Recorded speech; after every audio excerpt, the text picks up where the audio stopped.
সুপ্রিয় দর্শক মণ্ডলী, আজ আমি এখন এই মুহূর্তে দাঁড়িয়ে রয়েছি বরঙ্গাল গোপালচন্দ্র উচ্চ বিদ্যালয়। আজকে বরঙ্গাল গোপালচন্দ্র উচ্চ বিদ্যালয়ে বার্ষিক মিলাদ মাহফিল অনুষ্ঠিত হচ্ছে। আজ 20শে জানুয়ারি, এবছর 3 দিন ব্যাপী এই বরঙ্গাল গোপালচন্দ্র উচ্চ বিদ্যালয়ে অনুষ্ঠানগুলা সাজানো হয়।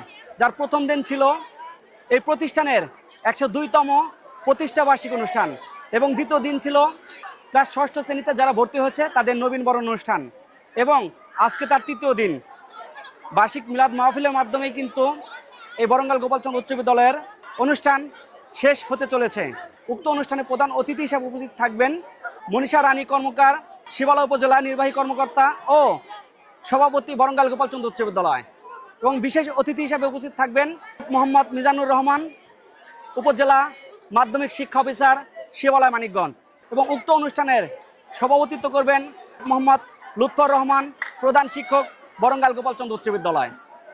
আজকে এই সমস্ত তথ্য চিত্র তুলে ধরব আমি মোহাম্মদ মনির খান। আমার মরণ আসিবে কখন কেউ তো জানে না, আমার মরণ আসিবে কখন কেউ তো জানে না। ওগো মা,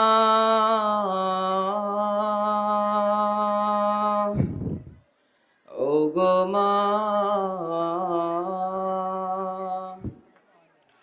আধার রাতের চাঁদ যে তুমি, তুমি ভোরের আলো।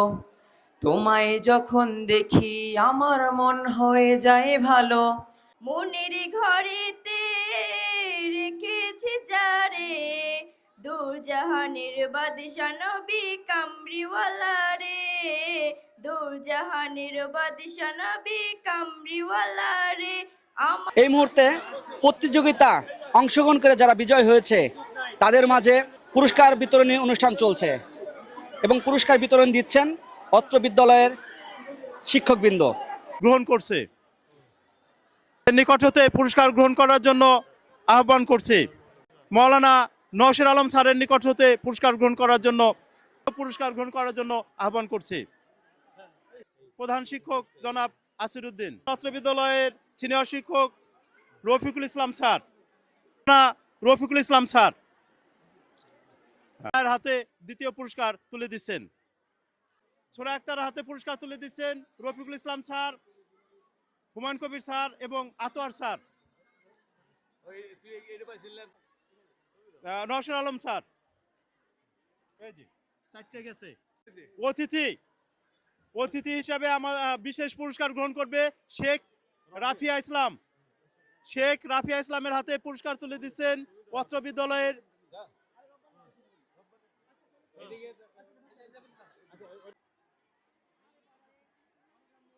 আমরা আমাদের নিজ নিজ জীবন গড়ে তুলব।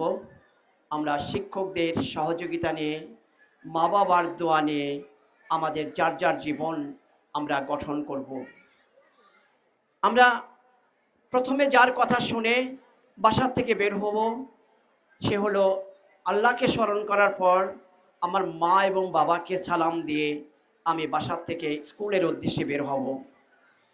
স্কুলের উদ্দেশ্যে বের হওয়ার পর রাস্তায় যারা বড় আছেন তাদেরকে শ্রদ্ধা সহকারে আমরা আসব, ছোটদেরকে স্নেহ সহকারে আমরা আসব। আমরা বিদ্যালয়ে এসে আমাদের সুন্দর জীবনকে আরও সুন্দর করার জন্য চেষ্টা করব।